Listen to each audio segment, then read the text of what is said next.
बेटा पहला चैप्टर है हमारा सेल। आज हम बात करेंगे सेल की, ठीक है ना। तो याद रखिएगा, जैसे भी किसी बड़ी बिल्डिंग को कंस्ट्रक्ट करना हो या बनाना हो तो हम डायरेक्ट बड़ी बिल्डिंग नहीं बना सकते हैं। सबसे पहले एक छोटी यूनिट की ज़रूरत पड़ती है, उस यूनिट को हम बार बार रिपीट करते हैं तो बड़ी बिल्डिंग का कंस्ट्रक्शन होता है।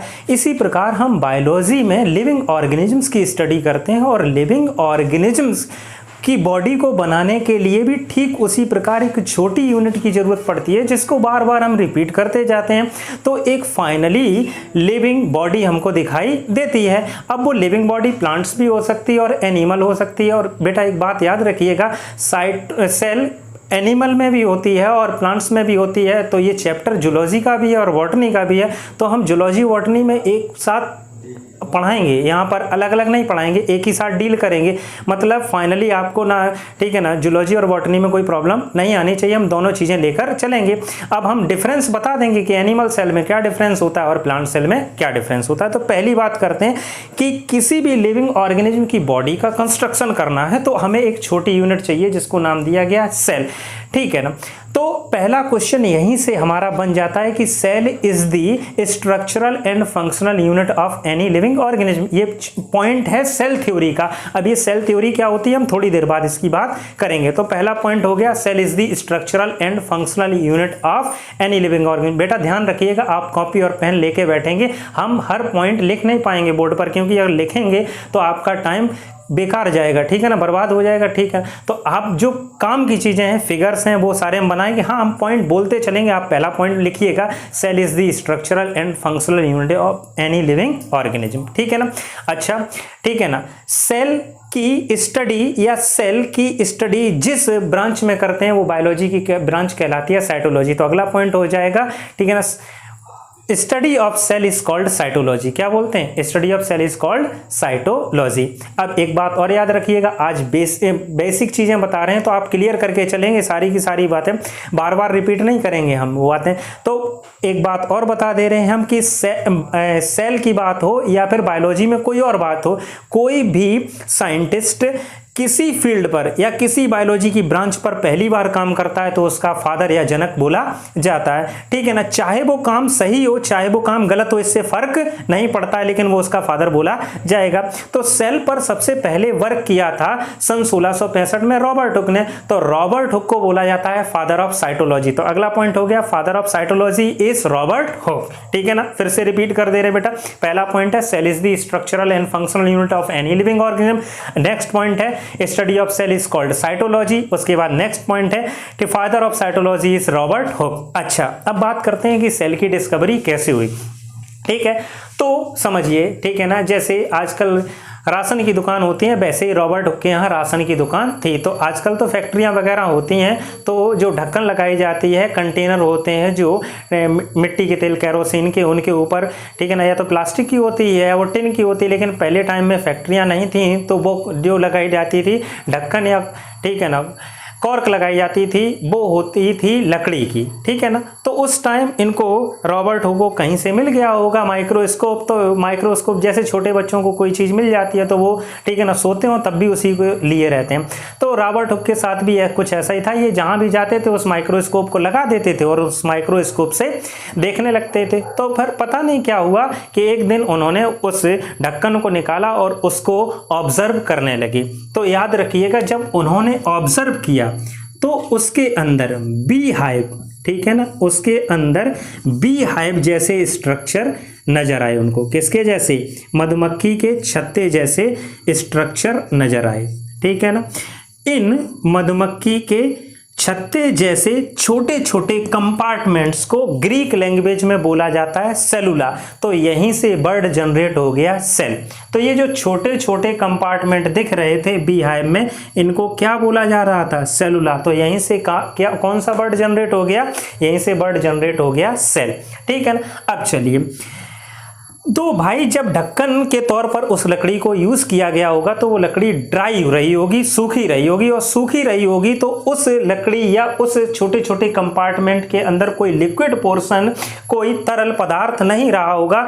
तो भाई यहाँ पर जब तरल पदार्थ नहीं, लेकिन आज की डेट में हमें मालूम है कि जो यहाँ पर लिक्विड भरा होता है उसको बोला जाता है प्रोटोप्लाज्म। क्या बोला जाता है? प्रोटोप्लाज्म। तो इसका मतलब इसके अंदर प्रोटोप्लाज्म नहीं था, और आपको मालूम है कि प्रोटोप्लाज्म का प्रेजेंट होना किसी सेल के अंदर वो दर्शाता है कि वो सेल लिविंग है, यानी कि presence of protoplasm is the characteristic feature of living organisms. तो इनके अंदर प्रोटोप्लाज्म नहीं था, मतलब ये सेल्स कैसी थी? ये सेल्स थी डेड। ठीक है ना। तो क्वेश्चन नंबर 1, सेल्स की सबसे पहले डिस्कवरी किसने की? तो आंसर आएगा रॉबर्ट हुक। किसने की थी डिस्कवरी? Robert Hooke.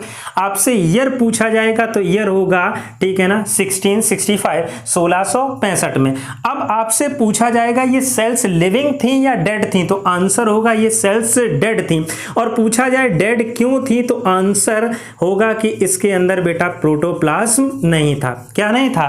प्रोटोप्लाज्म नहीं था। ठीक है ना। फिर ये पूछा जाए कि एक्चुअल में ये सेल होती कौन सी हैं या ये सेल थी कौन सी? तो आपका आंसर आएगा बेटा कॉर्क सेल।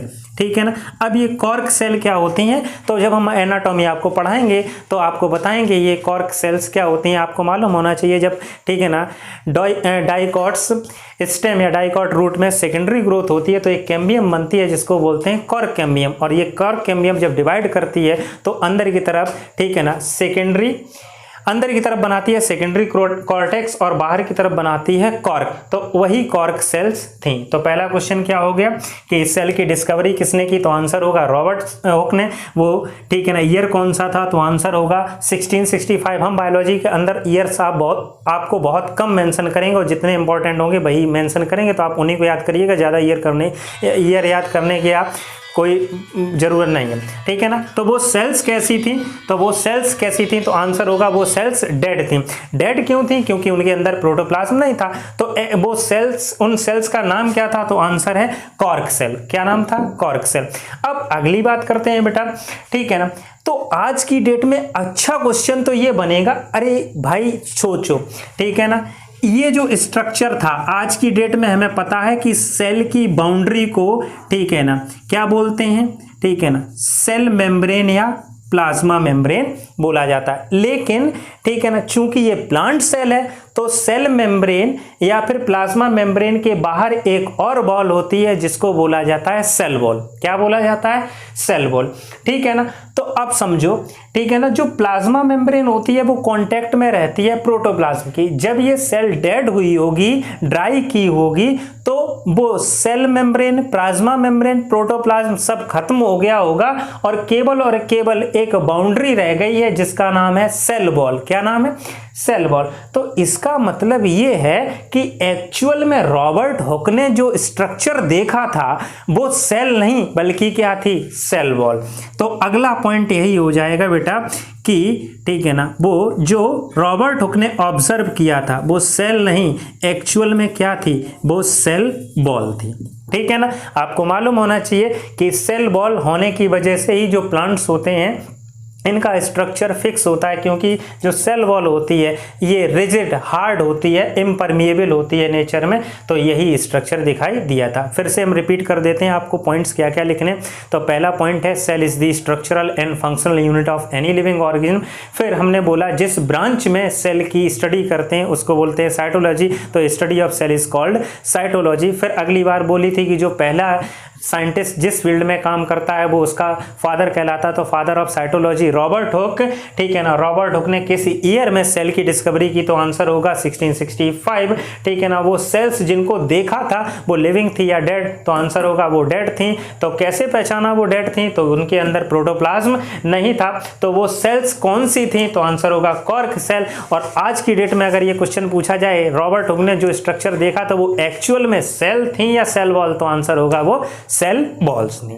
ठीक है ना। क्या थी? सेल बॉल थी। चलिए अब कुछ आगे की बात कर लेते हैं रॉबर्ट हुक के बारे में। रॉबर्ट हुक ने जितना सेल के बारे में डिस्क्रिप्शन दिया वो अपनी एक बुक में दिया जिसका नाम है माइक्रोग्राफिया। तो अगला क्वेश्चन आता है, ठीक है ना, famous book of Robert Hooke is? तो आंसर होगा बेटा Micrographia. Famous book of Robert Hooke is Micrographia. कौन सी बुक होती है बेटा? माइक्रोग्राफिया। अच्छा ठीक है ना। तो पहला क्वेश्चन तो ये बना कि जो सेल रॉबर्ट हुक ने डिस्कवर की थी वो डेड सेल थी, तो इसका मतलब पहली बार किसी ने लिविंग सेल की भी डिस्कवरी की होगी। तो बिल्कुल सही बात है। तो आंसर है इसका, सबसे पहले लिविंग सेल को किसने ऑब्जर्व किया था, डिस्कवर किया? तो आंसर होगा एंटोनी वॉन लिवेनहॉक। किसने? Antonie van Leeuwenhoek. तो ये था हमारा इंट्रोडक्शन, ठीक है ना। इसके बाद आता है नोट पॉइंट। क्या आता है बेटा? नोट पॉइंट, ठीक है ना। तो नोट पॉइंट में पहला नोट पॉइंट, ठीक है ना। नोट में पहला पॉइंट, ठीक है ना। इसके साथ तो पहला पॉइंट है लार्जेस्ट सेल, ठीक है ना। लार्जेस्ट सेल कौन होती है? तो आंसर होगा ऑस्ट्रिच एग, ठीक है ना। Ostrich egg is the largest cell, ठीक है ना। फिर आंसर आता है, क्वेश्चन आता है बेटा स्मॉलेस्ट सेल कौन सी है? तो स्मॉलेस्ट सेल होगी बेटा, ठीक है ना, माइकोप्लाज्मा। क्या होगी बेटा? माइकोप्लाज्मा। इसको शॉर्ट में PPLO, pleuro pneumonia like organism भी बोला जाता है। इसी को joker of the plant kingdom भी बोला जाता है, ठीक है ना। अगली बात बेटा, लार्जेस्ट के बाद अगला आता है लॉन्गेस्ट सेल, ठीक है ना। लॉन्गेस्ट सेल, ठीक है ना, हम क्लियर कर देते हैं ये एनिमल में है, प्लांट में नहीं। तो लॉन्गेस्ट सेल इन एनिमल, तो ये होती है बेटा नर्व सेल। क्या होती है? नर्व सेल, या फिर इसी को बोलते हैं बेटा न्यूरॉन, तंत्रिका कोशिका। क्या होती है? ठीक है ना। वैसे यही क्वेश्चन सेम बन सकता है, लॉन्गेस्ट सेल इन प्लांट। तो प्लांट में पटसन, हेम्प या रिया के जो फाइबर्स होते हैं, रेसे होते हैं, वो लॉन्गेस्ट सेल होती है। पूछी नहीं जाती, इसलिए हम उसकी बात भी नहीं कर रहे हैं, ठीक है ना बेटा। तो ये था हमारा नोट पॉइंट। इसके बाद हम अगली हेडिंग डालेंगे बेटा, ठीक है ना। इसके बाद टाइप्स ऑफ सेल, किसकी बात करेंगे बेटा? टाइप्स ऑफ सेल, ठीक है। अब याद रखिएगा बेटा, टाइप्स ऑफ सेल, वैसे तो एक्चुअल बात की जाए हायर क्लासेस की, तो सेल 3 तरह की होती हैं, प्रोकैरियोटिक, मीजोकैरियोटिक और यूकैरियोटिक, ठीक है ना। लेकिन आपके सिलेबस में मीजोकैरियोटिक सेल नहीं है, तो हम आपके अगर सिलेबस की बात करेंगे, आपके लेवल की बात करेंगे, तो आपके सिलेबस में 2 ही सेल्स होती हैं, प्रोकैरियोटिक सेल और यूकैरियोटिक सेल। मीजोकैरियोटिक क्या होती है ये हम बता देंगे बाद में, लेकिन अभी नहीं, ठीक है। अभी आप बेसिक समझिए, 2 तरह की सेल्स होती हैं। तो हमने हेडिंग डाली है टाइप्स ऑफ सेल, तो ये कितने तरह की होती हैं? 2 टाइप्स।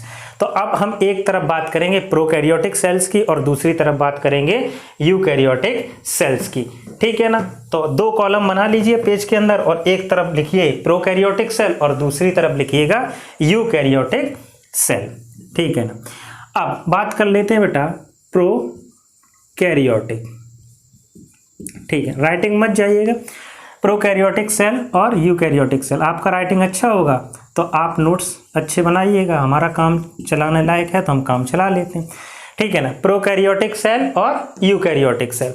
अब समझो, पहला पॉइंट है कि प्रोकैरियोटिक सेल और, ठीक है ना, यूकैरियोटिक सेल को हम डिफरेंशिएट कैसे करें, कैसे पहचानेंगे कि अगर हमारे हाथ में 2 सेल दीजिए जाए तो कौन सी प्रोकैरियोटिक सेल और कौन सी यूकैरियोटिक सेल है। तो प्रोकैरियोटिक सेल के अंदर फॉल्स न्यूक्लियस पाया जाता है, फॉल्स न्यूक्लियस प्रेजेंट होता है, जिसे इंसिपिएंट न्यूक्लियस, जीनोफोर या न्यूक्लियोइड बोला जाता है। क्या बोला? कि प्रोकैरियोटिक सेल के अंदर फॉल्स न्यूक्लियस होता है बेटा, फॉल्स न्यूक्लियस होता है। इस फॉल्स न्यूक्लियस को बोलते हैं बेटा इंसिपिएंट न्यूक्लियस, ठीक है ना, जीनोफोर या फिर न्यूक्लियोइड, ठीक है ना। 3 नाम है, ठीक। अब इसके अंदर अगर फॉल्स न्यूक्लियस है तो इसके अंदर कैसा न्यूक्लियस होगा बेटा? True nucleus. कैसा न्यूक्लियस होगा? True nucleus. समझे? अब फिर एक समस्या आ गई कि सर अच्छी बात है, आपने बताया कि हम कैसे पहचाने प्रोकैरियोटिक सेल कौन सी है और यूकैरियोटिक सेल कौन सी है। तो आपने एक पॉइंट बताया, पॉइंट नंबर 1, कि इनके अंदर, ठीक है ना, फॉल्स न्यूक्लियस होता है और इसके अंदर ट्रू न्यूक्लियस होता है, ठीक है ना। चलिए, तो फिर एक समस्या और खड़ी हो गई कि अब हम कैसे पहचानेंगे कि फॉल्स न्यूक्लियस कौन सा है और ट्रू न्यूक्लियस कौन सा है। तो आपको जनरल स्ट्रक्चर सेल का पता होगा, नहीं पता है तो देख लीजिए, ठीक है ना। सेल जो होती है, तो जितनी भी सेल्स होती हैं तो सेल के चारों तरफ एक बाउंड्री होती है। बेटा सेल का कोई फिक्स शेप और साइज नहीं होता, वो किसी भी शेप और साइज की हो सकती है। हमें बनाने में ये, ठीक है ना, चौकोर शेप अच्छा लगता है, स्क्वायर शेप अच्छा लगता है, आसान होता है तो हम इसी को बना देते हैं। अब सुनना बेटा, इसके अंदर एक लिक्विड पोर्शन भरा होता है। हाँ, एक बात याद रखना, सेल जितनी भी सेल्स होती हैं उनके चारों तरफ एक बाउंड्री पाई जाती है। इस बाउंड्री को सेल मेम्ब्रेन, सेल वॉल नहीं बेटा, सेल मेम्ब्रेन या प्लाज्मा लेमा बोलते हैं। क्या बोलते हैं बेटा? प्लाज्मा लेमा, ठीक है ना, सेल मेम्ब्रेन या प्लाज्मा लेमा, प्लाज्मा मेम्ब्रेन भी बोला जाता है, ठीक है ना। अब इसके अंदर ये बाउंड्री जो है वो प्लांट सेल हो, एनिमल सेल हो, प्रोकैरियोटिक सेल हो, यूकैरियोटिक सेल हो, सब में पाई जाएगी, ठीक है। अब इसके अंदर एक लिक्विड पोर्शन भरा रहता है। इस लिक्विड पोर्शन को ही नाम दिया जाता है प्रोटोप्लाज्म, ठीक है ना। अब समझिए, हम बात कर रहे हैं यूकैरियोटिक सेल की, तो यूकैरियोटिक सेल का स्ट्रक्चर देखो। अब इसके, ठीक है ना, अंदर होता है एक न्यूक्लियस, ठीक है ना। न्यूक्लियस में डबल मेम्ब्रेन होती है, लेकिन हम दिखा नहीं रहे हैं, ठीक है ना, रफ डायग्राम बना रहे हैं तो सिंगल मेम्ब्रेन से ही। ये है न्यूक्लियस। अब समझो, जब न्यूक्लियस का फॉर्मेशन हुआ होगा तो न्यूक्लियस के चारों तरफ न्यूक्लियर मेम्ब्रेन बनने की वजह से जो पोर्शन पहले में, ठीक है ना, यूनिफॉर्म दिखाई देता था, जिसको प्रोटोप्लाज्म नाम दे रहे थे, अब उस, ठीक है ना, फ्लूइड के दो पार्ट, उस लिक्विड के दो पार्ट हो चुके, एक न्यूक्लियर मेम्ब्रेन के अंदर वाला और एक न्यूक्लियर मेम्ब्रेन के बाहर वाला। अब जो न्यूक्लियर मेम्ब्रेन के बाहर वाला पोर्शन है, इसको बोला जाता है बेटा साइटोप्लाज्म। क्या बोलते हैं? साइटोप्लाज्म, ठीक है ना। और जो न्यूक्लियर मेम्ब्रेन के अंदर पोर्शन है, इसको बोलते हैं बेटा न्यूक्लियोप्लाज्म। क्या बोलते हैं? न्यूक्लियोप्लाज्म, ठीक है ना। अब ये साइटोप्लाज्म और ये न्यूक्लियोप्लाज्म, इन दोनों को मिलाकर ही क्या बोलते हैं?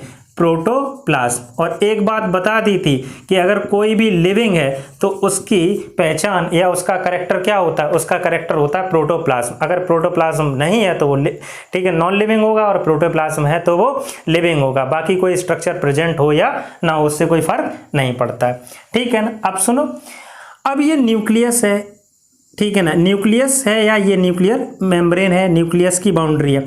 अब इस न्यूक्लियस के अंदर चलते हैं तो दो चीज़ें मिलती हैं यूकैरियोटिक सेल में। एक बॉल लाइक स्ट्रक्चर छोटी सी, जिसको बोलते हैं बेटा न्यूक्लियोलस। क्या बोलते हैं? न्यूक्लियोलस, केंद्रिका। और इसके अंदर पड़ा होता है genetic material in the form of threads, जिन्हें बोला जाता है क्रोमैटिन थ्रेड्स। बेटा जब तक सेल डिवीजन नहीं होता है तब तक क्रोमोसोम टर्म का यूज नहीं कर सकते हम लोग, इसलिए हम इन थ्रेड्स को, अभी ये थ्रेड्स एक दूसरे में उलझे हुए पड़े रहते हैं, एक नेटवर्क या एक जाल का फॉर्मेशन करते हैं, जिसको बोलते हैं क्रोमैटिन नेटवर्क, और इंडिविजुअल थ्रेड को क्रोमैटिन थ्रेड बोला जाता है।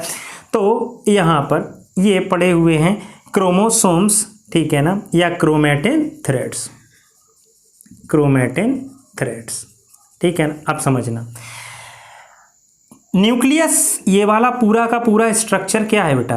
न्यूक्लियस। न्यूक्लियस की बाउंड्री को क्या बोलेंगे बेटा? Nuclear membrane. क्या बोलेंगे? Nuclear membrane. और उसके अंदर वॉल लाइक स्ट्रक्चर होगी, उसको क्या बोलेंगे? न्यूक्लियोलस। अब इसको छोड़ देते हैं, क्रोमैटिन थ्रेड को आगे चल के डिस्कस करेंगे। तो अगर न्यूक्लियस के चारों तरफ न्यूक्लियर मेम्ब्रेन है और न्यूक्लियस के अंदर न्यूक्लियोलस प्रेजेंट है, तो उस न्यूक्लियस को बोलेंगे ट्रू न्यूक्लियस। क्या बोलेंगे? True nucleus. अगर ये दोनों स्ट्रक्चर नहीं है तो उसको बोलेंगे फॉल्स न्यूक्लियस। क्लियर हो गया होगा? अच्छा, सेल दो तरह की थी, प्रोकैरियोटिक सेल और यूकैरियोटिक सेल। प्रोकैरियोटिक सेल्स को पहचानने के लिए बताया पहला पॉइंट कि उसके अंदर फॉल्स न्यूक्लियस होगा, ठीक है ना। यूकैरियोटिक सेल्स को पहचानने के लिए बताया इसके अंदर ट्रू न्यूक्लियस होगा, ठीक है ना। अब फॉल्स न्यूक्लियस के तीन नाम और होते हैं, इसी को इंसिपिएंट न्यूक्लियस, जीनोफोर या न्यूक्लियोइड बोला जाता है। जबकि अगर बात करें कि ट्रू न्यूक्लियस को कैसे पहचानेंगे, तो ट्रू न्यूक्लियस को पहचानने के लिए तरीका सिर्फ सिंपल सा है कि अगर न्यूक्लियस के चारों तरफ बाउंड्री न्यूक्लियर मेम्ब्रेन पाई जाती है और उसके अंदर बॉल लाइक स्ट्रक्चर है न्यूक्लियोलस, तो इस न्यूक्लियस को ट्रू न्यूक्लियस बोलेंगे और नहीं तो उसको फॉल्स न्यूक्लियस बोलेंगे। ठीक, अगला पॉइंट बोलते हैं, ठीक है ना। अगला पॉइंट बेटा इतना सा है कि इसमें केवल और केवल एक सेल ऑर्गेनेल पाया। अब एक पॉइंट आ गया, सेल ऑर्गेनेल ये क्या होता है अब समझो, ठीक है। अभी बताया कि जो सेल की बाउंड्री होती है, सेल मेम्ब्रेन या प्लाज्मा मेम्ब्रेन, उसके अंदर जो, ठीक है ना, पोर्शन भरा होता है, उस पूरे लिक्विड पोर्शन भरा होता है, उस पूरे लिक्विड पोर्शन को प्रोटोप्लाज्म बोलते हैं। और जो न्यूक्लियर मेम्ब्रेन के अंदर होता है उसको न्यूक्लियोप्लाज्म, और जो न्यूक्लियर मेम्ब्रेन के बाहर होता है उसको साइटोप्लाज्म बोला जाता है। अब इस साइटोप्लाज्म में जितने भी स्ट्रक्चर पड़े होते हैं उन सबको बोला जाता है सेल ऑर्गेनेल। क्या बोला जाता है? Cell organelle. याद रखिएगा, ठीक है ना। तो अगला पॉइंट है, तो पहला एक वर्ड आया सेल ऑर्गेनेल, तो हमने समझ लिया कि सेल ऑर्गेनेल क्या होता है, साइटोप्लाज्म में प्रेजेंट स्ट्रक्चर को ही क्या बोलते हैं, सेल। तो हम बोलेंगे इसमें अगला पॉइंट कि इसमें क्या होता है बेटा, ठीक है ना, ऑल स्ट्रक्चर्स या ऑल सेल ऑर्गेनेल्स, ठीक है ना, ऑल सेल ऑर्गेनेल्स एक्सेप्ट, किसको छोड़कर, except ribosome, except ribosome absent, ठीक है ना। इसमें राइबोसोम को छोड़कर सारे के सारे स्ट्रक्चर अब्सेंट होंगे, केवल और केवल राइबोसोम पाया जाएगा। यहां पर अगला पॉइंट होगा बेटा ऑल स्ट्रक्चर्स, या स्ट्रक्चर्स नहीं, ठीक है ना, all cell organelles, all cell organelles. अब ये सेल ऑर्गेनेल्स होते कौन कौन से हैं, तो नाम समझिए, ठीक है ना, प्लास्टिड, all cell organelles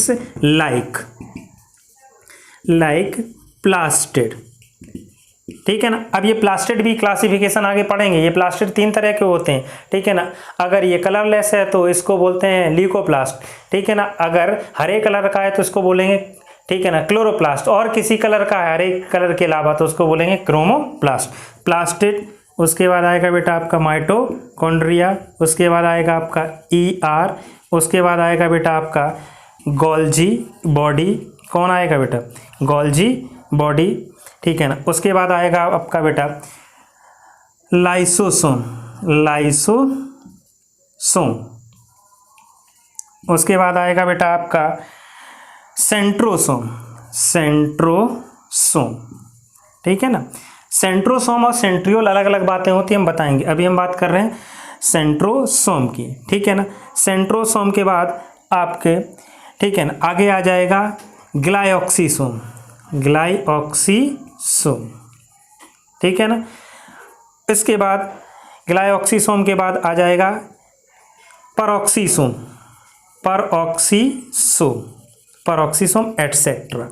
यानी कि, ठीक है ना, ऑल सेल ऑर्गेनेल्स लाइक, ठीक, plastid, mitochondria, endoplasmic reticulum, Golgi body, lysosome, centrosome, glyoxysome, peroxisome इत्यादि एटसेट्रा आर प्रेजेंट। मतलब यहाँ पर जितने भी स्ट्रक्चर होंगे सारे के सारे प्रेजेंट होंगे, ठीक है ना। अब इनको आगे चल के एक हेडिंग आएगी सेल ऑर्गेनेल्स, एक एक स्ट्रक्चर को डिस्कस करेंगे। चलिए अब मेरी बात सुनिए आगे। अब सुनो, एक कॉमन सी बात आई है, राइबोसोम यहाँ भी है, ठीक है ना, और बाय मिस्टेक राइबोसोम यहाँ भी है, ठीक है ना, राइबोसोम।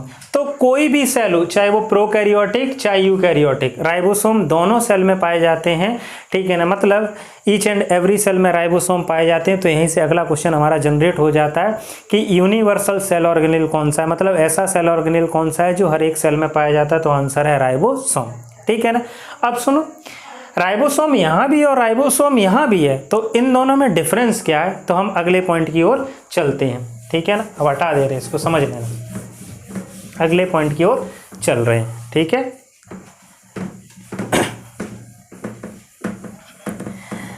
सुनिए अब इधर, हाँ, प्रोकैरियोटिक सेल की बात कर रहे हैं। यहाँ पर जो राइबोसोम होता है, ठीक है ना, यहाँ पर जो राइबोसोम है वो 70S टाइप होता है। कैसा होता है? 70S type. यूकैरियोटिक की बात की जाए तो राइबोसोम यहाँ पर बेटा 70S टाइप भी है और 80S टाइप भी है, 70S एंड 80S टाइप। ये 80S और 70S क्या है, आगे चल के जब राइबोसोम पढ़ेंगे तब हम बताएंगे। फिलहाल अभी समझो, ठीक है ना, केवल यहाँ पर 70S और यहाँ पर 80S। तो पहला क्वेश्चन तो यही पूछा जाता है कि 70S राइबोसोम किस में पाया जाता है, तो आंसर है बोथ प्रोकैरियोटिक और यूकैरियोटिक। देखो 70S यहाँ भी और 70S यहाँ भी, लेकिन अब इनकी लोकेशन आपको याद करनी पड़ेगी। देखो प्रोकैरियोटिक सेल की बात की जाए तो इसमें न्यूक्लियस है नहीं, ट्रू न्यूक्लियस है नहीं, क्योंकि उसमें सेल में वो न्यूक्लियर मेम्ब्रेन है नहीं, ठीक है ना। अब यहाँ ध्यान से सुनो भाई, जब यहाँ पर केवल और केवल प्रोटोप्लाज्म है, न्यूक्लियर मेम्ब्रेन है नहीं, तो केवल और केवल न्यूक्लियर मेम्ब्रेन नहीं होगा, डीएनए पड़ा होगा, ठीक है ना।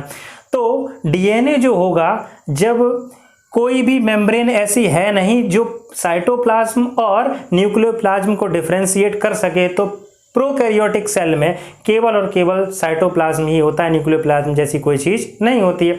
तो यहीं पर इस साइटोप्लाज्म में ही सारे के सारे सेल ऑर्गेनेल होते हैं, तो यहीं पर राइबोसोम भी कहीं पड़ा होगा, ठीक है ना। तो ये जो राइबोसोम होंगे वो प्रोकैरियोटिक सेल में, ठीक है ना, किस टाइप के होंगे, 70S टाइप के। तो आपसे पूछा जाए कि 70S टाइप के राइबोसोम प्रोकैरियोटिक सेल में कहाँ होते हैं, तो आंसर होगा साइटोप्लाज्म। कहाँ होगा, साइटोप्लाज्म, ठीक है ना। अब सुनो, 70S भी पाए जाते हैं और 80S भी पाए जाते हैं, तो ये बताओ कि 70S कहाँ होते हैं। तो 70S बेटा, ठीक है ना, होते हैं क्लोरोप्लास्ट एंड माइटोकॉन्ड्रिया। अब ध्यान सुनना एक बात, ये वो सेल ऑर्गेनेल हैं जो केवल और केवल यूकैरियोटिक सेल में ही पाए जाते हैं, क्योंकि प्रोकैरियोटिक में केवल और केवल राइबोसोम पाया जाता है, ठीक है। तो यहाँ पर यूकैरियोटिक में क्लोरोप्लास्ट और राइबोसोम, वो माइटोकॉन्ड्रिया भी पाया जाता है, और इसके अंदर जो राइबोसोम मिल रहे हैं तो वो 70S टाइप के, यानी कि क्लोरोप्लास्ट और माइटोकॉन्ड्रिया केवल और केवल यूकैरियोटिक सेल में होते हैं, और जिसमें राइबोसोम जो होते हैं वो 70S टाइप के होते हैं। इसका मतलब है 70S टाइप के राइबोसोम, ठीक है ना, यूकैरियोटिक में मिलते हैं। अच्छा, 80S की बात की जाए तो 80S यहाँ पर साइटोप्लाज्म में भी पाए जाते हैं, ठीक है ना। तो यहाँ पर जो साइटोप्लाज्म में थे वो 70S और यहाँ पर जो साइटोप्लाज्म में है वो 80S। अब मेरी बात ध्यान सुनना, आपको पता है ER का क्लासिफिकेशन राइबोसोम के बेसिस पर किया गया, और राइबोसोम की प्रेजेंस और एब्सेंस पर जो ER होती हैं ये दो तरह की होती हैं। अगर राइबोसोम नहीं है तो उनकी जो सरफेस है वो स्मूथ दिखाई देगी, तो उसको स्मूथ ER यानी कि स्मूथ एंडोप्लाज्मिक रेटिकुलम बोलेंगे, और अगर उस पर राइबोसोम है तो वो रफ दिखाई देगी, उसकी सरफेस स्मूथ नहीं होगी, तो उसको बोलेंगे रफ एंडोप्लाज्मिक रेटिकुलम। तो रफ एंडोप्लाज्मिक रेटिकुलम पर राइबोसोम पाए जाते हैं, और वो राइबोसोम होते कौन से हैं, तो आंसर है 80S टाइप। तो ये 80S टाइप कहाँ होंगे, ठीक है ना, on RER rough endoplasmic reticulum पर, ठीक है ना। तो ये क्लियर हो गया, यहाँ पर राइबोसोम 70S और यहाँ पर 70S और 80S। 70S यहाँ पर कहाँ होंगे, साइटोप्लाज्म में होंगे, यहाँ पर 70S क्लोरोप्लास्ट और माइटोकॉन्ड्रिया में, 80S साइटोप्लाज्म और रफ एंडोप्लाज्मिक रेटिकुलम पर होंगे। अगली बात करते हैं बेटा, ठीक है ना। चलिए, ठीक, देखो अगला पॉइंट हमारा ये है कि इसमें थर्ड नंबर पॉइंट, इसमें थर्ड है या फोर्थ जो भी हो, नंबरिंग अपने हिसाब से कर लेना, ठीक है। इसमें डीएनए, अब न्यूक्लियर मेम्ब्रेन है नहीं, न्यूक्लियस है नहीं, ट्रू। तो जो डीएनए होता है, जो डीएनए है वो सिंगल होता है, ठीक है ना, केवल और केवल साइटोप्लाज्म के अंदर ऐसा नेक्ड डीएनए पड़ा रहता है, मतलब उसकी चारों तरफ कोई कवरिंग नहीं होती। तो यहाँ पर बात की जाए तो इसमें डीएनए बेटा सिंगल होता है, पहली बात, केवल और केवल एक ही होता है, और इसके चारों तरफ कोई मेम्ब्रेन नहीं है, न्यूक्लियर मेम्ब्रेन जैसा स्ट्रक्चर नहीं है, तो वो कैसा होता है, नेक्ड होता है। कैसा होता है, नेक्ड होता है, हाँ, ठीक है ना। अब इसके दोनों एंड फ्री नहीं होते हैं, आपस में ज्वाइंटेड रहते हैं, तो इसको बोलते हैं सर्कुलर। कैसा होता है, सर्कुलर, ठीक है ना, हाँ। लेकिन डीएनए के अंदर दो स्ट्रैंड इसमें भी पाए जाते हैं, यूकैरियोटिक में भी होते हैं, 3' to 5' और 5' to 3', 3' to 5' और 5' to 3'। तो ये कैसा होगा बेटा, डबल स्ट्रैंडेड। तो यहाँ पर डीएनए केवल एक होगा, सिंगल, उसके चारों तरफ कोई मेम्ब्रेन नहीं होगी, तो उसको नेक्ड बोलेंगे, और दोनों एंड फ्यूज्ड रहेंगे, इसलिए उसको बोलेंगे सर्कुलर। और उसमें दो स्ट्रैंड होंगे, 5' to 3' और 3' to 5', इसलिए उसको डबल स्ट्रैंडेड बोल। यहाँ पर भी बात की जाए तो यहाँ पर जैसे हम ह्यूमन सेल का ही एग्जांपल ले लें, तो एक ह्यूमन सेल में, ठीक, किसी भी ह्यूमन सेल में 46 क्रोमोसोम होते हैं, और 46 क्रोमोसोम है, इसका मतलब हर एक क्रोमोसोम के अंदर मेनली कंटेंट डीएनए का ही होता है। मेनली बोला है बेटा, केवल डीएनए नहीं बोला, मेनली कंटेंट डीएनए का ही होता है। तो जितने क्रोमोसोम उतने पार्ट्स में डीएनए डिवाइडेड रहेगा। तो यहाँ पर डीएनए एक नहीं, कितने होंगे, मैनी होंगे बेटा, और उसके चारों तरफ न्यूक्लियर मेम्ब्रेन की कवरिंग पाई जाएगी, तो उसको बोलेंगे, क्योंकि न्यूक्लियस के अंदर है और न्यूक्लियस यहाँ पर ट्रू है और उसके चारों तरफ न्यूक्लियर मेम्ब्रेन है, तो वो कैसा होगा, कवर्ड। कैसा होगा बेटा, कवर्ड, ठीक है ना। और यहाँ पर दोनों एंड फ्री होते हैं और स्ट्रेट लाइन में होते हैं, कुछ लीनियर स्ट्रक्चर दिखाई देता है, तो यहाँ पर लीनियर, और यहाँ पर भी 2 स्ट्रैंड पाए जाते हैं, तो डबल स्ट्रैंडेड, ठीक है ना। अगली बात करते हैं बेटा, ठीक है ना। यहाँ पर एक ही डीएनए है, तो एक डीएनए का किसी दूसरे डीएनए के साथ इंटरेक्शन नहीं होता है, तो इंटरेक्शन के लिए कोई दूसरी प्रोटीन नहीं चाहिए होती है, ठीक है ना। अब भाई एक ही अकेला डीएनए है तो इंटरेक्ट नहीं करना है उसी डीएनए के साथ, तो यहाँ पर जो इंटरेक्शन प्रोटीन होती है डीएनए के अंदर, वो क्या होती है, एब्सेंट होती है, और उस प्रोटीन का नाम होता है हिस्टोन। और हिस्टोन प्रोटीन के अंदर जो बेसिक अमीनो एसिड्स होते हैं, लाइसिन, आर्जिनिन, इनका कंटेंट ज़्यादा पाया जाता है, जिसकी वजह से वो बेसिक नेचर शो करती है। तो यहाँ पर बेटा लिखेंगे अगला पॉइंट बेटा, basic histone protein, histone protein क्या होगी यहाँ पर बेटा, एब्सेंट। और यहाँ पर एक से ज़्यादा डीएनए पाए जा रहे हैं, तो वो डीएनए एक दूसरे के साथ इंटरेक्ट करेंगे, जिसके लिए जो प्रोटीन होगी जिसका नाम होगा बेसिक हिस्टोन प्रोटीन, तो वो यहाँ एब्सेंट नहीं बल्कि कैसी होगी, प्रेजेंट, ठीक है ना। अगली बात करते हैं बेटा, जो ये सेल्स होती हैं प्रोकैरियोटिक सेल, आपको मालूम है, ठीक है ना, जब आप पहला चैप्टर पढ़ते हैं, ठीक है ना, लिविंग बर्ड, तो उसमें बताया जाता है कि रिप्रोडक्शन, ठीक है ना, करेक्टरिस्टिक होता है लिविंग्स का, ठीक है। तो किसी भी लिविंग्स को या किसी भी सेल को रिप्रोड्यूस करना है तो डिवाइड करना पड़ता है, और डिवाइड करना mode of cell division is a method of reproduction, ठीक है ना, इन लोअर ऑर्गेनिज्म वहाँ लिखा गया है।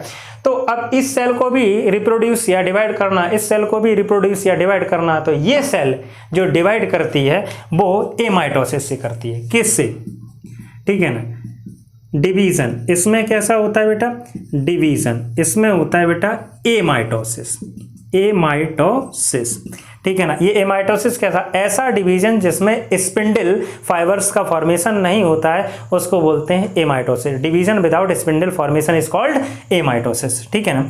अगली बात करते हैं, इसमें जो डिवीजन होता है ये बेटा 2 तरह का होता है, ठीक है ना, डिपेंडिंग अपॉन दी सिचुएशन, ठीक है ना, या depending upon the type of cell.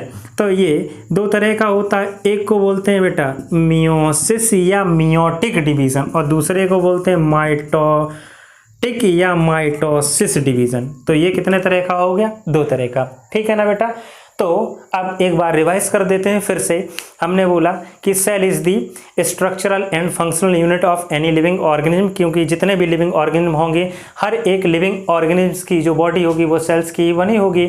और स्टडी ऑफ सेल्स को बोलते हैं साइटोलॉजी। तो बाद में साइटोलॉजी को बायोलॉजी की एक ब्रांच बना दिया गया। फिर बोला गया father of cytology Robert Hooke हैं, इन्होंने सबसे पहले सेल की डिस्कवरी की थी, और जिस ईयर में की थी वो था 1665, 1665। जिन सेल्स को डिस्कवर किया था वो सेल्स डेड थी, नॉन लिविंग थी, उनके अंदर प्रोटोप्लाज्म नहीं था, और उन सेल्स का नाम था कॉर्क सेल। और अगर एक्चुअल में क्वेश्चन पूछा जाए कि ये सेल्स, ठीक है ना, ये सेल्स थी या सेल वॉल, तो आंसर होगा वो एक्चुअल में सेल वॉल थी, सेल नहीं थी, ठीक है ना। फिर उसके बाद हमने बात की एक नोट, वो ठीक है ना, कि इन्होंने जो डिस्क्रिप्शन दिया वो अपना पूरा का पूरा एक अपनी बुक में दिया जिसका नाम है माइक्रोग्राफिया। फिर इसके बाद पहली बार किसी ने लिविंग सेल की भी डिस्कवरी की थी, हाँ, उनका नाम था एंटोनी वॉन लिविंगहॉल।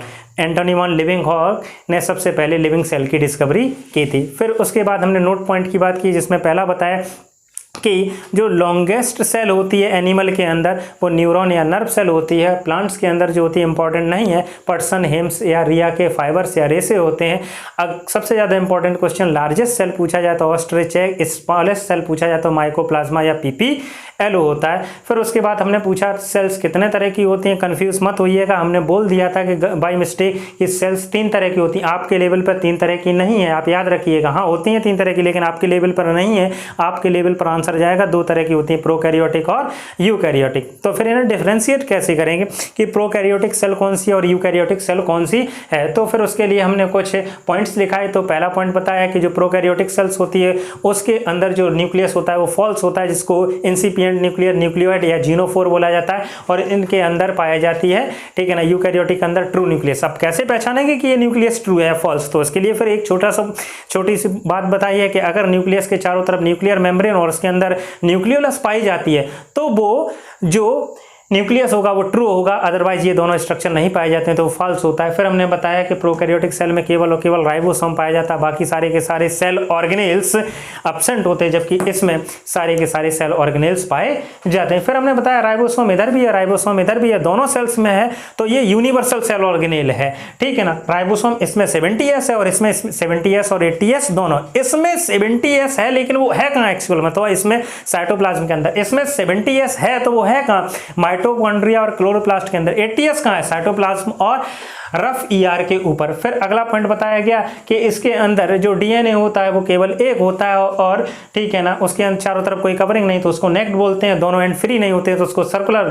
2 स्ट्रैंड पाए जाते हैं, ठीक है ना, 2 ठीक है आर्म्स पाई जाती हैं DNA के अंदर, ठीक है ना, एक 5 प्राइम टू 3 प्राइम और एक 3 प्राइम टू 5 प्राइम, इसलिए डबल स्ट्रैंडेड। यहाँ पर बहुत सारे होते हैं, ठीक है ना, DNA, और वो न्यूक्लियर मेम्ब्रेन से कवर्ड रहते हैं, लीनियर वे में अरेंज होते हैं, और यहाँ पर भी डबल स्ट्रैंडेड होता है। यहाँ पर एक ही DNA होने की वजह से DNA के बीच में या क्रोमोसोम्स के आपस में इंटरेक्शन नहीं होता, तो यहाँ पर इंटरेक्शन करने वाली प्रोटीन बेसिक नेचर की होती है, उसको हिस्टोन प्रोटीन बोला जाता है। तो बेसिक हिस्टोन प्रोटीन यहाँ पर नहीं पाई जाती, जबकि यहाँ पर एक से ज़्यादा DNA तो आपस में इंटरेक्ट करेंगे, जिसके लिए बेसिक हिस्टोन प्रोटीन पाई जाएगी। यहाँ पर डिवीजन एमाइटोसिस होता है। एमाइटोसिस ऐसा डिवीजन होता है जिसके अंदर स्पिंडल का फॉर्मेशन नहीं होता, और इसमें डिवीजन 2 तरह का होता है, मियोसिस और माइटोसिस। और सबसे इंपॉर्टेंट बात, अब सर 2 सेल आप दे दो, ठीक है ना, इलेक्ट्रॉन माइक्रोस्कोप हमको दे दो, हम बता देंगे आपको सेल कौन सी है, प्रोकैरियोटिक है या यूकैरियोटिक। लेकिन हमें ना तो इलेक्ट्रॉन माइक्रोस्कोप मिलेगा ना सेल देखने को, और बिना इलेक्ट्रॉन माइक्रोस्कोप के हमें सेल ऑब्जर्व नहीं होगी। तो हम क्यों ना एग्जाम्पल लर्न कर लें, एग्जाम्पल सीख लें, वो हमेशा एग्जाम्पल प्रोकैरियोटिक और यूकैरियोट को आराम से डिफ्रेंशिएट कर देंगे। तो लास्ट पॉइंट है बेटा एग्जाम्पल्स की। किसकी बात कर लेते हैं, एग्जाम्पल्स, ठीक है ना। देखो आजकल जो सबसे एक्सेप्टेड किंगडम क्लासिफिकेशन है वो है 5 किंगडम क्लासिफिकेशन। किसका, विटेकर का, RH विटेकर। तो उन्होंने जितने भी ऑर्गेनिजम्स अर्थ पर पाए जाते हैं उनको 5 किंगडम में क्लासिफाइड कर दिया, ठीक है ना। तो पहले किंगडम वाइज पढ़ लेते हैं। तो प्रोकैरियोटिक का एग्जाम्पल है किंगडम मोनेरा। कौन एग्जाम्पल है, किंगडम मोनेरा, ठीक है बेटा। और इधर बाकी बच गए 4 किंगडम, वो इधर आ जाएंगे। Kingdom protista, kingdom fungi, kingdom Plantae, kingdom animalia, ठीक है ना। अब समझो सर ऐसे भी क्लियर नहीं हुआ तो ठीक, जो हमारे काम के हम उनकी बात कर लेते हैं। मोनेरा के अंदर आपको मिलेंगे 2 तरह के बैक्टीरिया, आर्की बैक्टीरिया जिन्हें ओल्ड या एंशिएंट बैक्टीरिया बोला जाता है, और आज की डेट में जो बैक्टीरिया प्रेजेंट है उनको यू बैक्टीरिया बोला जाता है। तो हमारे काम के यू बैक्टीरिया हैं केवल, तो हम जनरली बात कर लेते हैं बैक्टीरिया। मोनेरा में आएगा बैक्टीरिया। इसी के साथ साथ एक फोटोसिंथेटिक ऑर्गेनिज्म भी इसी में आता है जिसको बोलते हैं BGA, ब्लू ग्रीन एल्गी। याद रखिएगा इन्हीं का दूसरा नाम है साइनोबैक्टीरिया। क्या नाम है, साइनोबैक्टीरिया। अगली बात कर लेते हैं, इसमें ही आती है स्मॉलेस्ट सेल जिसको अभी बोल दिया था माइकोप्लाज्मा। तो किंगडम मोनेरा के अंदर जो हमें ऑर्गेनिज्म पढ़ने हैं वो 3 ही हैं, एक तो बैक्टीरिया सारे के सारे, दूसरे ब्लू ग्रीन एल्गी या साइनोबैक्टीरिया, और तीसरे माइकोप्लाज्मा। इन तीनों को अगर छोड़ दिया जाए, ठीक है ना, या इस किंगडम को छोड़ दिया जाए तो बाकी के सारे ऑर्गेनिज्म कैसे होते हैं, यूकैरियोटिक होते हैं, ठीक है ना। अब आगे चल के हम पढ़ेंगे इनके बारे में। फिलहाल के लिए इतना, ये प्रोकैरियोटिक और ये यूकैरियोटिक। चलिए आगे बात कर लेते हैं। अब देखो हमने पहले ही बोल दिया था, क्लियर कर दिया था आपको कि हम जो सेल चैप्टर है ये जूलॉजी में भी होता है, बॉटनी में भी होता है, मतलब प्लांट्स में भी पढ़ना है और एनिमल्स में भी पढ़ना है, लेकिन हम प्लांट्स और एनिमल में अलग अलग नहीं पढ़ाएंगे, एक ही साथ कंसीडर करके चलेंगे। तो कुछ हम डिफ्रेंशिएशन बता देते हैं। आप डिफ्रेंशिएट कैसे करोगे कि कौन सी प्लांट सेल है कौन सी एनिमल सेल, कुछ डिफरेंस बता देते हैं, दोनों में आप डिफ्रेंशिएट कर लीजिए। वो अगर आपको एनिमल बनाना है तो जो एनिमल सेल में स्ट्रक्चर हो वो ऐड कर देना, बाकी स्ट्रक्चर प्लांट वाले हटा देना, और आपको प्लांट सेल बनानी है तो प्लांट वाले स्ट्रक्चर ऐड कर देना और एनिमल वाले हटा देना। तो हेडिंग होगी हमारी next, difference between animal cell and plant cell. क्या हेडिंग है? Difference between animal cell and plant cell. ठीक है ना। चलिए 2 ही पॉइंट बताने हैं बेटा, कोई खास बात नहीं दोनों। तो अब फिर से ज़्यादा लंबी लाइन मत करिएगा, छोटी सी लाइन बनाइएगा, 2 ही पॉइंट बताने। एक तरफ लिखिएगा एनिमल सेल और दूसरी तरफ लिखिएगा प्लांट सेल। तो एक तरफ हो गया बेटा एनिमल सेल और दूसरी तरफ हो गया बेटा प्लांट सेल। ठीक है ना। चलिए अब पहली बात करते हैं। देखो ध्यान सुनना, जितने भी एनिमल होते हैं, चाहे हम हो चाहे आप हो, हम लोग भी एनिमल ही हैं, तो हम लोगों की बॉडी फ्लेक्सिबल होती है, मतलब जो हमारी यूनिट है, हमारी सेल है, उसके चारों तरफ कोई भी रिजिड स्ट्रक्चर नहीं पाया जाता है। ठीक है ना। और रिजिड स्ट्रक्चर क्या होता है? Cell wall. तो इसका मतलब एनिमल सेल में सेल बॉल नहीं होती है, सेल बॉल नहीं होती है। ठीक है ना। तो यहाँ पर बात की जाए तो इनका प्लांट की बॉडी को अगर दबाने की कोशिश करो, ट्री की बॉडी को दबाने की कोशिश करो तो वो दबती नहीं है। तो इसका मतलब यहाँ पर बेटा जो सेल बॉल होती है वो प्रेजेंट होती है, सेल बॉल प्रेजेंट। ठीक है ना। अगली बात करते हैं, जितने भी एनिमल्स होते हैं, ठीक है ना, जितने भी एनिमल्स होते हैं इनको, ठीक है ना, इनके अंदर अपना एक्सक्रीटरी सिस्टम है, खाते पीते हैं पचाते हैं और ठीक है ना डेफिकेशन या इजेशन के द्वारा अपना एक्सक्रीटरी वेस्ट मटेरियल उसको बाहर निकाल देते हैं। लेकिन प्लांट के पास ऐसी सुविधा नहीं है कि बेचारे ठीक है ना सवेरे सवेरे टॉयलेट जाएं। ठीक है ना। ठीक है। तो होता क्या है कि इनके पास एक्सक्रीटरी सिस्टम है, ये अपना वेस्ट मटेरियल एक्सक्रीट कर सकते हैं। ठीक है ना। लेकिन ये एक्सक्रीट नहीं कर सकते हैं, तो इन्होंने भगवान जी से कहा कि हमारे सामने तो समस्या आ गई, तो हम अपना एक्सक्रीटरी वेस्ट मटेरियल कैसे निकालेंगे? तो बोले हम तुम्हारा टॉयलेट तुम्हारी सेल के अंदर बना देते हैं। तो उन्होंने कहा कि अच्छा उस टॉयलेट का नाम क्या होगा? उस टॉयलेट का नाम होगा वैक्यूल। ठीक है ना।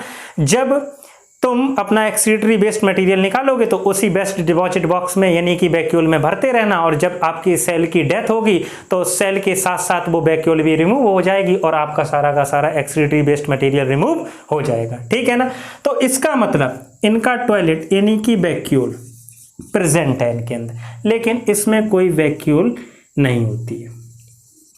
ठीक है ना। लेकिन जब हम लोअर एनिमल्स पढ़ेंगे प्रोटोजोआ वगैरह तो उसमें बताएंगे 3 तरह की वैक्यूल पाई जाती हैं। ठीक है ना। फूड वैक्यूल, वाटर वैक्यूल और सबसे इंपॉर्टेंट कंडेंसेशन वैक्यूल। तो अभी हम ठीक है ना लोअर एनिमल्स में होती हैं, बहुत ही कम एग्जाम्पल हैं, इसलिए हम ऑलमोस्ट एनिमल्स को लेकर चल रहे हैं, तो इनमें ठीक है ना वैक्यूल नहीं होती। अगली बात सुनो, हम लोग अपना ठीक है ना फूड खुद सिंथेसाइज नहीं करते हैं। ठीक है ना। क्योंकि हमारे अंदर ठीक है ना फूड सिंथेसाइज करने वाली फैक्ट्री क्लोरोप्लास्ट नहीं है। ठीक है ना। लेकिन इनके पास अपनी फैक्ट्री होती है जिसको क्लोरोप्लास्ट या किचन ऑफ द सेल बोला जाता है। तो ये ऑटोट्रॉफिक होते हैं, अपना फूड खुद बना लेते हैं, और ये दूसरों से डायरेक्टली और इनडायरेक्टली प्लांट्स पे ही डिपेंडेंट होते हैं, इसलिए इनको हेट्रोट्रॉफिक बोला जाता है। तो इसके अंदर एक ही पॉइंट में चल रहा है ये। ठीक है। ये भी नहीं ये भी नहीं, तो अगला स्ट्रक्चर बोला गया क्लोरोप्लास्ट। क्लोरोप्लास्ट ये भी नहीं होता है। ठीक है ना। इसके अंदर ये अपना फूड सिंथेसाइज करते हैं, इसलिए इनके अंदर बेटा क्लोरोप्लास्ट या किचन ऑफ द सेल होता है। ठीक है ना। अगली बात सुनिएगा, एक बात और हम बता दे रहे। ठीक है ना। सेल वॉल के साथ साथ ही, सेल वॉल इसमें नहीं होती है, इसमें होती है, आपको पता है। लेकिन एक बात इसी के साथ याद और रखिएगा कि सेल वॉल से प्लांट में एसोसिएटेड स्ट्रक्चर है, ठीक है ना, जिसका नाम है मिडिल लैमेला। तो मिडिल लैमेला भी केवल इसी में पाई जाती है। और ठीक है ना, सेल वॉल में यहाँ पोर्स पाए जाते हैं जो एक सेल को दूसरी प्लांट सेल से कनेक्ट रखते हैं, उनको बोला जाता है प्लाज्मोडेस्माटा। तो plasmodesmata, middle lamella, cell wall सब प्लांट सेल में ही मिलता है, इसमें कुछ नहीं मिलता है, ठीक है ना। चलिए अगली बात, दो ही डिफरेंस बताने थे, तो एक में इसमें ये नहीं होता और इसमें ये होता। अगला पॉइंट इसमें, ठीक है ना, एनिमल सेल में बेटा, ठीक है ना, एनिमल सेल में सेंट्रोसोम स्ट्रक्चर बेटा जो है वो प्रेजेंट होता है, लेकिन इसमें सेंट्रोसोम नहीं होता है। लेकिन इसके भी एक दो एक्सेप्शन है, बाद में बात करेंगे, अभी नहीं। इसमें सेंट्रोसोम नहीं होता है, ठीक है ना। तो क्लियर हो गया। अब आपको एनिमल सेल का स्ट्रक्चर बनाना है, तो बाकी सारे स्ट्रक्चर दोनों में कॉमन है। इतने स्ट्रक्चर हटा दीजिए, ये डाल दीजिए तो वो एनिमल सेल, इतने ये हटा दीजिए, ये स्ट्रक्चर डाल दीजिए तो वही प्लांट सेल बन जाएगी। तो ये डिफरेंस हो गया एनिमल सेल और प्लांट सेल। एक कंफ्यूजन आता है बेटा, बहुत सारे बच्चे क्वेश्चन पूछते हैं लाइसोसोम एनिमल सेल में होता है, प्लांट सेल में नहीं होता है, क्योंकि उन्हें डाइजेशन के बारे में याद आता है जब लाइसोसोम की याद आती है। याद रखिएगा, लाइसोसोम में इंट्रासेलुलर डाइजेशन होता है, मतलब सेल के अंदर वाला डाइजेशन। तो सेल इसमें भी और सेल इसमें भी है, तो डाइजेशन इसमें भी होगा और डाइजेशन इसमें भी होगा, तो लाइसोसोम इसमें भी होगा और लाइसोसोम इसमें भी होगा। कंफ्यूज होने की जरूरत नहीं है, ठीक है ना। अब हम बात करते हैं इस चैप्टर के पहले पॉइंट की। जो हमने पहला पॉइंट बोला था कि किसी भी लिविंग ऑर्गेनिज्म की अगर बॉडी बनी है तो वो एक छोटी सी यूनिट की बनी होती है जिसको बोलते हैं सेल। और हमने गलती से बोल दिया था, गलती से नहीं बोल दिया, सही बोला था कि वो ये था पॉइंट कि ये पॉइंट सेल थ्योरी का है। किसका पॉइंट है? सेल थ्योरी का। तो हेडिंग है नेक्स्ट सेल थ्योरी। क्या है हेडिंग? Cell theory. अब बात करते हैं सेल थ्योरी, ठीक है ना। तो पहला पॉइंट है बेटा सेल थ्योरी का कि सेल थ्योरी दी किसने थी।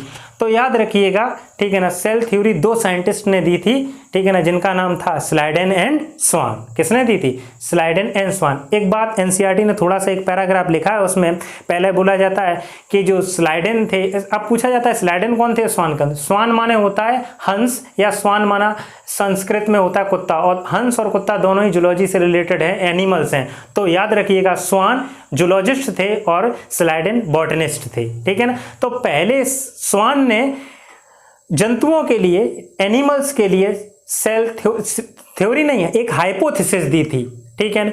और बाद में, ठीक है ना, प्लांट्स के लिए एक हाइपोथेसिस दी थी, ठीक है ना, स्लाइडेन ने। लेकिन जब दोनों के पॉइंट देखे गए तो दोनों के पॉइंट एक ही थे, तो दोनों को इकट्ठा मिलाकर बाद में सेल थ्योरी फॉर्मुलेट कर दिया गया, बना दिया गया। आज की डेट में हम सेल थ्योरी पढ़ते हैं, हाइपोथेसिस नहीं पढ़ते हैं। तो सेल थ्योरी का पहला पॉइंट, ये सेल थ्योरी किसने दी थी? स्लाइडेन एंड स्वान ने। पहला point, cell theory is given by Schleiden and Schwann. Next point सुनिएगा, नेक्स्ट पॉइंट भाई है, ठीक है ना, body of every organism is composed of cells. प्रत्येक ऑर्गेनिज्म, प्रत्येक जीवधारी की जो बॉडी या शरीर होती है वो सेल से ही बनी होती है। तीसरा पॉइंट लिखने की कोई आवश्यकता नहीं है, नीड नहीं है, आप समझ लीजिए, फालतू का है कि ऐसे ऑर्गेनिज्म जिनकी बॉडी में केवल एक ही सेल्स पाई जाती है उनको यूनिसेलुलर, और जिसमें एक से ज्यादा सेल्स पाई जाती है उनको मल्टीसेलुलर बोला जाता है, ठीक है ना। ये पॉइंट फालतू का है, याद रखिएगा बेटा, बहुत से लोगों को मालूम भी होगा। पहला पॉइंट आपको ये लिखना है, cell theory is given by Schleiden and Schwann. Next point लिखना है, ठीक है ना, बॉडी ऑफ एवरी ऑर्गेनिज्म, या ठीक है ना, every organism is composed of cells, ठीक है ना, सेल की बनी होती है, ठीक है ना। इसके बाद जब ये स्लाइडेन और स्वान बार बार सेल सेल कह रहे थे, तो बाद में इनसे पूछा गया कि ये बताओ ये एक्चुअल में इन सेल्स का फॉर्मेशन कैसा होगा, इन सेल्स का फॉर्मेशन होता कैसे है। तो ये शांत हो गए, क्योंकि इन्हें एक्चुअल में उस टाइम पता ही नहीं था कि सेल्स बनती कैसे, ठीक है ना बेटा। तो फिर इसके बाद एक साइंटिस्ट आया जिसका नाम था रूडोल्फ विरकोव। क्या नाम था बेटा? रूडोल्फ विरकोव। और आपको मालूम होना चाहिए साइंस का अधिकतर डेवलपमेंट, ठीक है ना, ग्रीक में, यूनान में हुआ। तो जितनी भी लैंग्वेज है सब लैटिन लैंग्वेज है, वहाँ की लोकल लैंग्वेज ही साइंस में लिखी जाती है, प्रयोग की जाती है। तो उन्होंने अपनी लैंग्वेज में एक सेंटेंस बोला, किसने? रूडोल्फ विरकोव ने। किसको समझाने के लिए? फॉर्मेशन ऑफ सेल्स को, जिसको कौन नहीं समझा पाया, जिसको समझा नहीं पाए थे स्लाइडेन एवं स्वान, तो उसी को समझाने के लिए आए रूडोल्फ विरकोव। और उन्होंने लैटिन लैंग्वेज अपनी भाषा में एक सेंटेंस बोला, ओमनिस सेलुला ई सेलुला। याद रखिएगा, ये सेंटेंस बहुत इंपॉर्टेंट है, पूछा जाता है किसने दिया था, ओमनिस सेलुला ई सेलुला, जिसका हिंदी अर्थ है, हिंदी में मीनिंग है कि नई सेल्स की उत्पत्ति, फॉर्मेशन पहले से प्रेजेंट सेल के डिवीजन से ही होता है। तो every cell originate from the division of या originate by the division of pre existing cells. ठीक है ना बेटा, तो यहां से क्लियर हो गया कि सेल्स का फॉर्मेशन कैसे होता है। फिर सबसे इंपॉर्टेंट क्वेश्चन अब आता है, ठीक है ना। अच्छा, ऐसे ऑर्गेनिज्म जिनकी बॉडी सेल्स की बनी नहीं होगी उनको बोलेंगे बेटा नॉन सेलुलर ऑर्गेनिज्म। ए सेलुलर नहीं बोलेंगे। ए सेलुलर का मतलब होता है ऐसा ऑर्गेनिज्म जिसमें एक ही सेल हो और एक ही सेल के अंदर सारा काम होता है, उसको बोलते हैं ए सेलुलर, लाइक अमीबा। लेकिन सेल ही नहीं है बॉडी के अंदर, ठीक है ना, तो उसको बोलते हैं non cellular organism. Non cellular organism होते हैं उनके अंदर सेल नहीं होती है। तो क्वेश्चन ये पूछा जाता है कि इस सेल थ्योरी का एक्सेप्शन कौन है। तो आपके दिमाग में अब आंसर आ गया होगा कि सेल थ्योरी का एक्सेप्शन वही होगा जिस ऑर्गेनिज्म की बॉडी सेल्स की नहीं बनी होगी, क्योंकि सेल थ्योरी तो ये कहती है ना कि प्रत्येक ऑर्गेनिज्म की बॉडी सेल्स की बनी होती है। तो नॉन सेलुलर ऑर्गेनिज्म्स ही सेल थ्योरी का एक्सेप्शन होते हैं और इसके लिए आंसर है, क्वेश्चन पूछा जाता है तो ऐसा एग्जाम्पल आपके दिमाग में एक ही है, वायरसेस। जितने भी वायरसेस हैं वो सेल्स के बने नहीं होते हैं, उनमें केवल और केवल, ठीक है ना, आरएनए यानी कि न्यूक्लियर मटेरियल, डीएनए, आरएनए या प्रोटीन होती है, सेल का पूरा स्ट्रक्चर नहीं होता है। तो लास्ट पॉइंट कि virus is the exception of cell theory, most important इस पॉइंट को करिएगा। बाकी हम लोग मिलेंगे नेक्स्ट टॉपिक पे। बेटा ये वीडियो हमारा पहला है, अभी हम इंटरेक्ट नहीं हुए हैं वीडियो के साथ, तो पहला वीडियो है, थोड़ा सा ऑड लग रहा है तो थोड़ा सा 1-2 वीडियो में कॉपरेट करिएगा, थोड़ी सी प्रॉब्लम है, उसके बाद सब ठीक हो जाएगा। उसके बाद ज़्यादा से ज़्यादा आपको अच्छा से अच्छा कंटेंट देना की कोशिश करेंगे। आज हमने थोड़ा सा, ठीक है ना, इधर उधर की बातें ज़्यादा की, रिवाइज ज़्यादा करा दिया, कम पढ़ाया, क्योंकि पहला वीडियो आप समझने की कोशिश करें, इसके बाद सब आपको क्लियर हो जाएगा, टेंशन नहीं लेने का। ठीक।